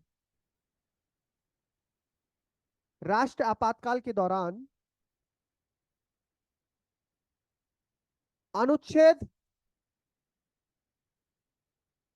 कौन सा अनुच्छेद है वो, जब राष्ट्रीय आपातकाल लगता है तो राष्ट्रीय आपातकाल के तो वैसे कारण 3 है, पढ़ा रखा आपको पिछली बार। राष्ट्रीय आपातकाल जब लगता है तो आप समझिए सबसे पहले एक राइट तो तुरंत सस्पेंड होता है। कौन सा, 19, जहां पर वाक और अभिव्यक्ति संबंधित मतलब 6 प्रकार के अधिकार दिए गए, और तो भी कोई अधिकार राष्ट्रीय आपात 44वें संविधान संशोधन मोरारजी भाई के समय ये हुआ, तो कौन से अधिकार सस्पेंड नहीं होते, 20 और 21, वो किसी भी स्थिति में। तो लिखिए, राष्ट्रीय आपातकाल के दौरान अनुच्छेद 20 व 21 को छोड़कर, अनुच्छेद 20 और 21 को छोड़कर, राष्ट्रीय आपातकाल के दौरान अनुच्छेद 20 और 21 को छोड़कर बाकी समस्त मूल अधिकार निलंबित किए जा सकते हैं। बाकी समस्त मूल अधिकार निलंबित किए जा सकते हैं। अब आपके दिमाग में कहानी बात चाहिए, समस्त मतलब अनुच्छेद 32 भी निलंबित हो सकता है, बिल्कुल। बाकी समस्त अधिकार निलंबित किए जा सकते हैं। राष्ट्रीय आपातकाल अनुच्छेद 352 के दौरान अनुच्छेद 20 और 21 को छोड़कर बाकी समस्त मूलाधिकार निलंबित, सस्पेंड किए जा सकते हैं। क्या किए जा सकते हैं, निलंबित किए जा। तो यहां तक मूल अधिकारों के बारे में आप समझ गए। ये वाला डायग्राम भी आपने बना लिया होगा शॉर्ट नोट में कि राज्य 2 प्रकार के होते हैं, पुलिस राज्य और कल्याणकारी राज्य। हमारे भारत कल्याणकारी राज्य भाग 4 में भी आपको दिखता है, प्रस्तावना में भी आपको दिखता है। और हमारे यहाँ पर सरकार मौलिक अधिकारों का उद्देश्य क्या है, स्टेटमेंट में आएगा।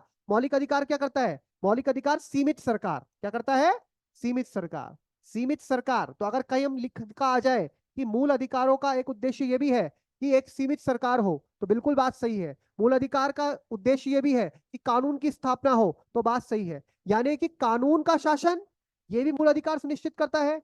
सीमित सरकार ये भी मूल अधिकार क्या करता है, सुनिश्चित करता है। व्यक्ति का सर्वांगीण विकास ये भी मूल अधिकार सुनिश्चित करता है। और चौथा ऑप्शन आ जाए ऑल ऑफ द अबव। सब किसमें टिक, किसको टिक कर देना है यहाँ, ऑल ऑफ द अबव। यानी कि ऐसे मामले में तो सारी बातें वही हो रही है जो मूल अधिकार का काम है। तो ये आपको स्पष्ट हो जाना चाहिए। अब थोड़ा सा हट जाए सर, शॉर्ट स्क्रीन लेना। हाँ जी, क्या बोल रहे हैं, शॉर्ट स्क्रीन लेना था सर, उसी शॉर्ट स्क्रीन लेना था सर। सर वो स्क्रीनशॉट लेना चाह रहे हैं राम बहादुर जी, वो पहले। अच्छा अच्छा,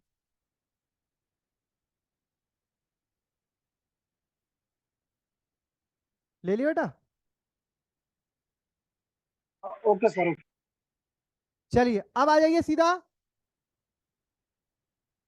सबको याद हो गए वो मूल अधिकार 6 के 6 कैटेगरी। ऐसा कोई है तो नहीं इस क्लास में बैठा हुआ प्रत्यक्ष या परोक्ष रूप से जिसको अधिकार याद नहीं है 6 के 6?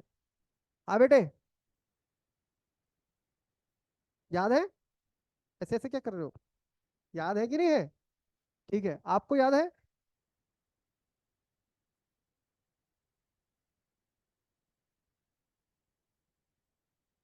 हाँ,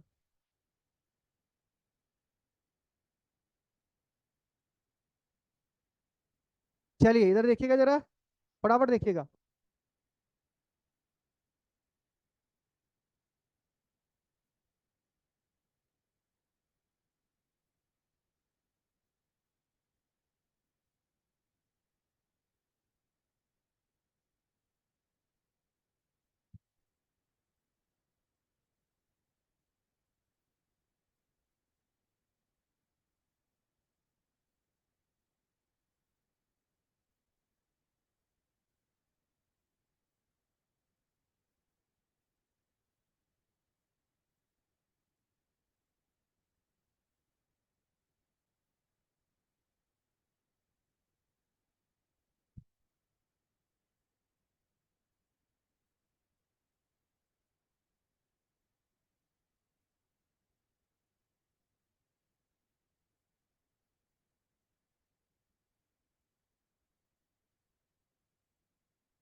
सर ये मनरेगा। हाँ,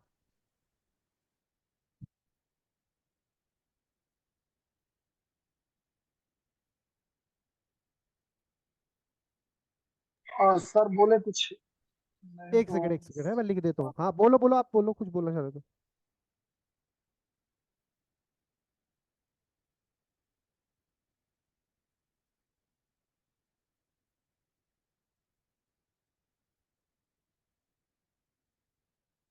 जरा इनको लिखिए, निम्नलिखित में से कौन कौन से कथन सही हैं, चारों कथन को लिखिएगा जरा।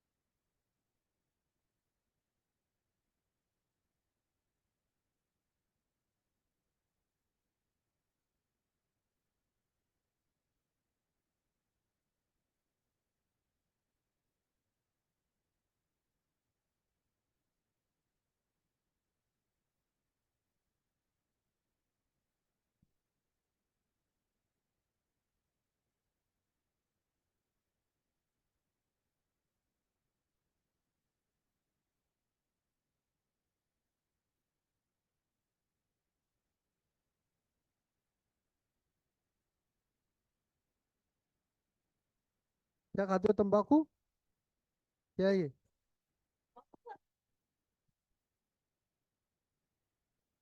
है? सेंटर फ्रेश खा रहे हो, ठीक है। क्लास में तंबाकू तो नहीं खाते ना? हाँ, बाहर कर दूंगा सीधा।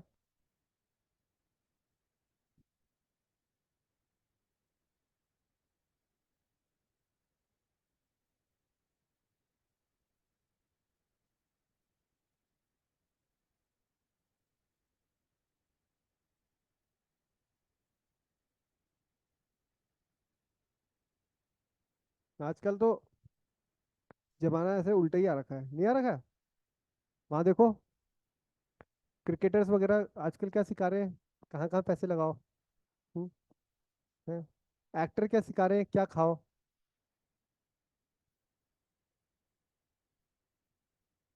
लास्ट वाला है, मूल अधिकार संविधान के द्वारा गारंटेड है, संविधान द्वारा गारंटेड है, जिनको हम आदर्श मानते हैं। सर इसमें कितना सही है ये बताना है। हाँ मतलब 1 2 3 4 में से कौन सा सही है, आप ये बताइएगा, कौन कौन से सही है।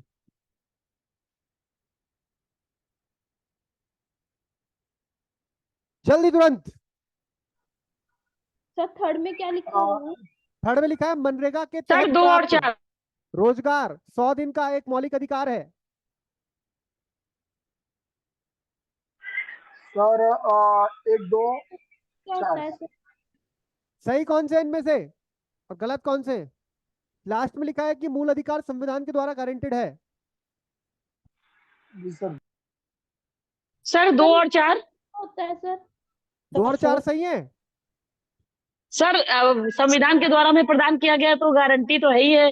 और वैसे हाँ। सर सभी मूल अधिकार संवैधानिक अधिकार है, बिल्कुल सही है सर।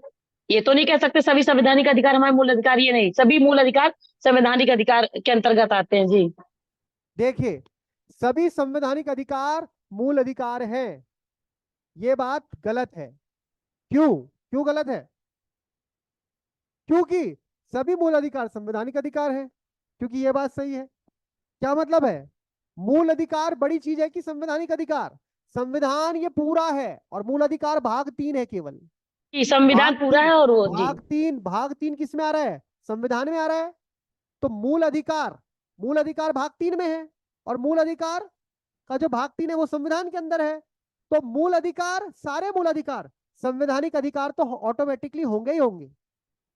अगर आपको मैं पूछूं कि वाक और अभिव्यक्ति की स्वतंत्रता मौलिक अधिकार है या संवैधानिक अधिकार है, तो आप बोलेंगे सर दोनों है, क्योंकि अनुच्छेद 19 में है। अनुच्छेद 19 भाग 3 में है, तो मूल अधिकार हो गया। और भाग 3 संविधान में है, तो संवैधानिक अधिकार भी हो गया। लेकिन अगर बोले कि भाई आपको मत देने का अधिकार, अनुच्छेद 326, क्या ये मूल अधिकार है या संवैधानिक अधिकार है? तो आप बोलेंगे सर ये मूल अधिकार तो नहीं है, क्योंकि 326 संविधान के ये तो नहीं। भाग 3 में है नहीं, भाग 3 तो 35 में खत्म हो जाएगा। ये तो 326 है, लेकिन संविधान में अनुच्छेद 395 तक है, और ये संविधान में आता है, तो ये संवैधानिक अधिकार है। तो ध्यान रखना है, सभी संवैधानिक अधिकार मूल अधिकार हैं, ये बात गलत है। लेकिन सभी मूल अधिकार संवैधानिक अधिकार है, ये बात सही है। फिर आता है मनरेगा के तहत प्राप्त रोजगार 100 दिन का एक मौलिक अधिकार है। अब मनरेगा के तहत जो हमें 100 दिन का रोजगार प्राप्त है, क्या ये मौलिक अधिकार है? नहीं। No sir. ये तो मनरेगा एक्ट आया, संसद ने कानून बनाया, मनरेगा एक्ट, यानी ये लीगल राइट तो हो गया, ये कानूनी अधिकार तो हो गया, लेकिन संवैधानिक अधिकार नहीं। और फिर मूल अधिकार संविधान द्वारा गारंटेड, तो बिल्कुल सीमा जी ने सही बोला, मूल अधिकारों की गारंटी है। गारंटी है किसके ऊपर? Supreme court. लेकिन ये संविधान द्वारा गारंटेड है, यानी इसकी जिम्मेदारी किसको दी गई है? सर्वोच्च न्यायालय को। तो यहाँ पर 2 स्टेटमेंट हमारे सही हैं और 2 स्टेटमेंट हमारे गलत है। और बाकी आप अपने हिसाब से देख लिया होगा कि आपके कौन से स्टेटमेंट सही है और कौन से स्टेटमेंट गलत है। लिख दिया, देख लिया था। अब इधर आ जाइए, अनुच्छेद 12, वेरी इंपॉर्टेंट, ध्यान से देखिए। अब अगले 7 मिनट तक यही सबका फोकस है।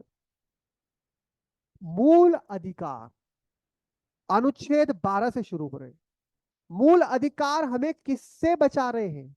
किसकी शक्ति को सीमित कर रहे हैं? ये जनता की शक्ति को, बोलिए सभी, जनता की शक्ति को, राज्य की शक्ति को, जनता की शक्ति को बढ़ा रहे हैं, राज्य की शक्ति को कम कर रहे हैं। अब राज्य है कौन? राज्य है कौन? ये तो बड़ा सिरदर्द है। हम बोलते हैं राज्य के विपरीत हमें मूल अधिकार मिले हैं। हम बोलते हैं कि मूल अधिकारों की प्रकृति नकारात्मक है। ये आपको एक पॉइंट शायद आपने नोट किया ना हो, उसमें मूल अधिकारों की प्रकृति क्या है? सामान्यतः हम बोलते हैं, लिख दिए ना वहां पे, है जहां पे मूल अधिकारों के पॉइंट लिखे, सामान्यतः मूल अधिकार प्रकृति में नकारात्मक है।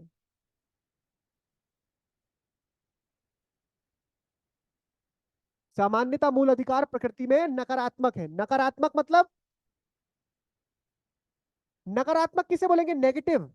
अरे सर ये तो हमारे को होलिस्टिक डेवलपमेंट कर रहे हैं, हमारा विकास कर रहे हैं, बोलने की आजादी, घूमने की आजादी, खाने की आजादी, शादी करने की आजादी, तो ये नकारात्मक कैसे हो गए? अरे नकारात्मक हमारे लिए नहीं, हमारे लिए तो सकारात्मक है, राज्य के लिए नकारात्मक है कि राज्य जैसा चाहेगा, ओहो इसको ऐसा ऐसा कर दूं, ऐसा नहीं कर सकता। राज्य की शक्ति को सीमित कर रहे हैं। यानी कि नकारात्मक सकारात्मक किस परिप्रेक्ष्य में देखते हैं हम? राज्य के परिप्रेक्ष्य में। मूल अधिकार राज्य की शक्ति को क्या कर रहे हैं? सीमित कर रहे हैं। तो राज्य के लिए तो नेगेटिव हो गए, तो उसकी पावर कम कर रहे हैं। हमारे लिए पॉजिटिव है क्योंकि हमारी पावर बढ़ा रहे हैं।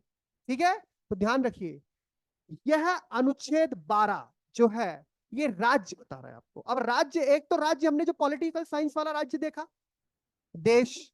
दूसरा राज्य कौन सा राज्य है? दूसरा जो भारत के राज्य है, Bharat, India that is Bharat shall be union of states, राज्यों का संघ है, पंजाब, हरियाणा, गुजरात, महाराष्ट्र। लेकिन ना ये वो राज्य है ना ये राज्य है, ये राज्य अलग ही राज्य है जो संविधान ने बताया है कि राज्य के अंतर्गत कौन आएगा। तो संविधान का अनुच्छेद 12 बोलता है, चार बातें बोल रहा है इसमें। संविधान का अनुच्छेद बोल रहा है कि भारत की संसद और भारत की सरकार वो राज्य है, यानी संघ की कार्यपालिका, संघ की विधायिका।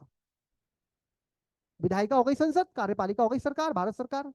दूसरा, संविधान बोल रहा है कि राज्य का विधानमंडल और राज्य की सरकार, जो राज्य कौन सा राज्य ये भी है 12 में, और राज्य के अंदर जो राज्य, राज्य मतलब जो हमारे स्टेट्स हैं, तो सेंटर की गवर्नमेंट और सेंटर का लेजिस्लेचर यानी पार्लियामेंट, स्टेट की गवर्नमेंट, स्टेट का लेजिस्लेचर यानी विधानमंडल, जैसे उत्तराखंड में विधानसभा।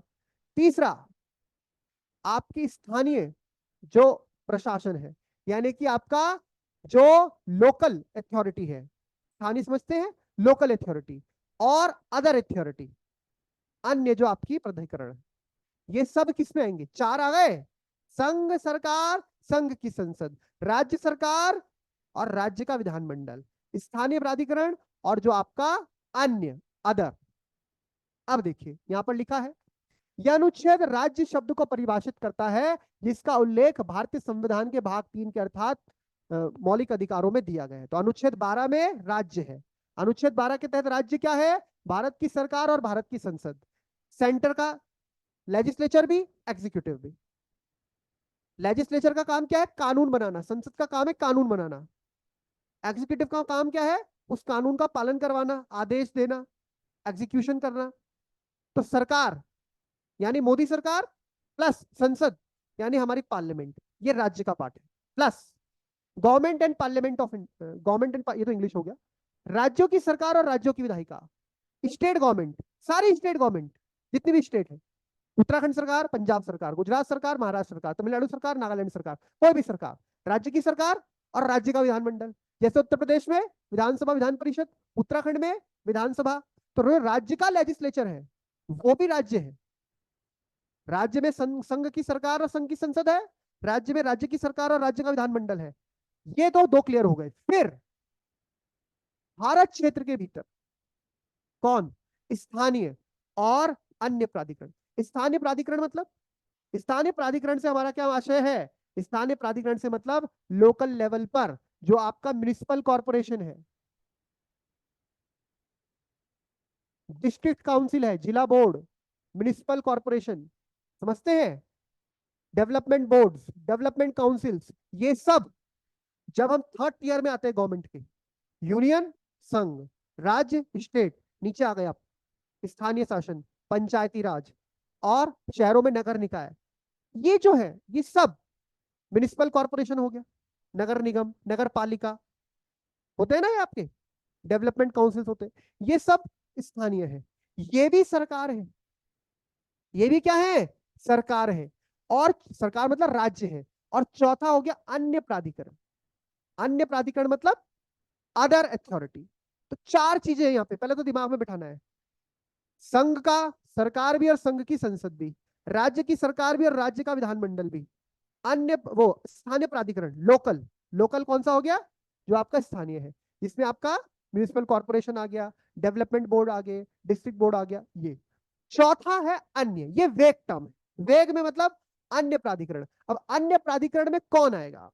अन्य प्राधिकरण में वो सारी संस्थाएं आ जाएंगी, वो व्यक्ति आ जाएगा जो कि on the behalf of state act कर रहा है, on the behalf of government act कर रहा है, जो कि पब्लिक ड्यूटी कर रहा है। यानी कि वो सारे प्राधिकरण जो भी उस भूमिका में है जिससे सीधा सीधा किसका संपर्क है?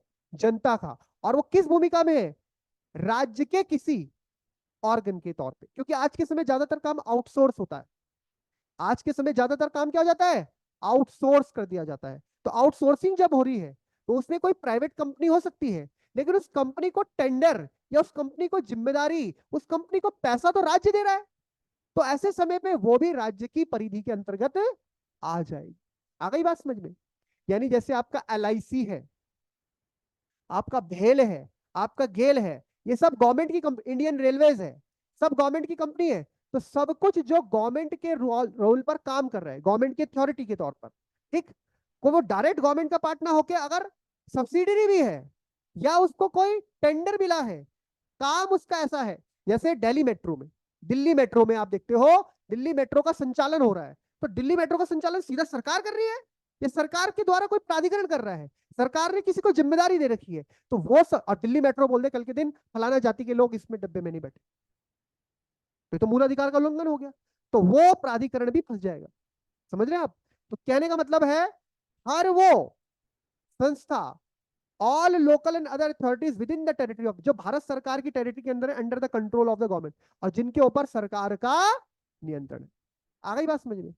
हर वो संस्था, हर वो प्राधिकरण वो राज्य की परिभाषा के अंतर्गत आएगा, उसको सरकार यानी कि जो हमें अधिकार दिए संविधान द्वारा, अगर उसका उल्लंघन करते हुए पाया जाता है तो उसके विरुद्ध हम न्यायालय की शरण में जा सकते हैं। आ गई बात समझ में? आपको बात समझ में आ गई क्या? यानी कि संघ सरकार, संघ का संसद मतलब भारत संसद का संसद, राज्य सरकार, राज्य का विधानमंडल, तीसरा स्थानीय प्राधिकरण लोकल, और अन्य। अन्य एक बड़ी टर्म हो गई जिसमें आपकी भेल, गेल, सेल, ओएनजीसी से लेकर सब प्राधिकरण, उत्तराखंड में यूपीसीएल, पिटकुल विटकुल, सब ये किसके अंतर्गत आ जाएगा? राज्य के अंतर्गत आ जाएगा।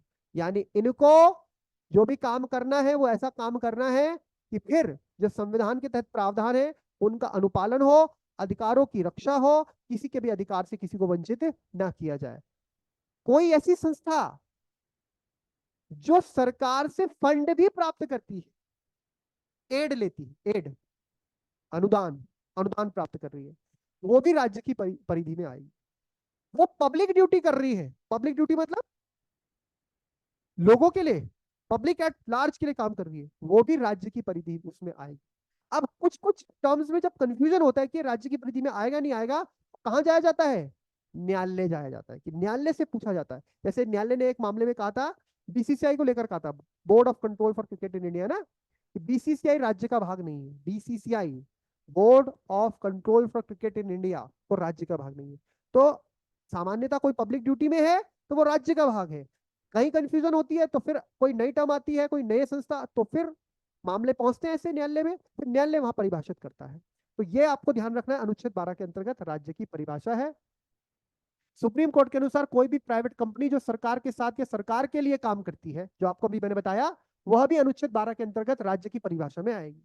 ठीक, उदाहरण, बीसीसीआई 2019 तक अपने को प्राइवेट बताकर राज्य के दायरे से दूर रहा, लेकिन अब सुप्रीम कोर्ट ने उसे, अब देखो फिर अब सुप्रीम कोर्ट ने क्या किया, उसको पहले मना किया, अब उसको राज्य की, यानी उसकी कुछ ड्यूटी ऐसी हो सकती है जो कि सीधा सीधा पब्लिक इंटरेस्ट को प्रभावित करेगी, तो सुप्रीम कोर्ट उसको किसमें डाल देगी?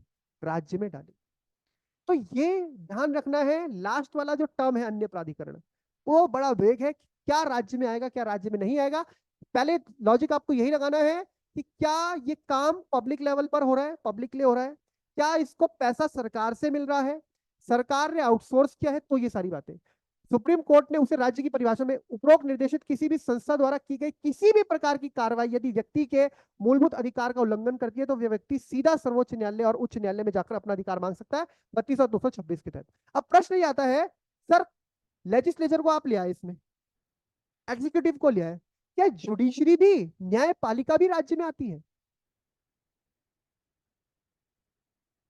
न्यायपालिका, अब ये प्रश्न है ना यहाँ पे कि भारत की सरकार और संसद, एग्जीक्यूटिव और लेजिस्लेचर, राज्य की सरकार, लेकिन ये हाई कोर्ट, ये डिस्ट्रिक्ट कोर्ट्स या सुप्रीम कोर्ट, क्या ये भी राज्य की परिभाषा में आती है? अब देखो वैसे सुप्रीम कोर्ट, हाई कोर्ट, इनको समझा जाता है तो नागरिकों के अधिकारों की रक्षक है, ये तो उनकी रक्षा के लिए काम करेगी।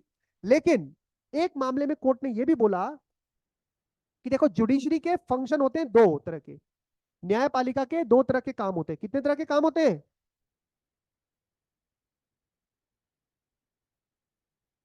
एक काम होगा उसका न्याय संबंधी, सुनवाई चल रही है, किसी मामले में आपको राहत चाहिए, जुडिशियल काम चल रहा है, एज अ जज जब बैठे हैं जुडिशरी।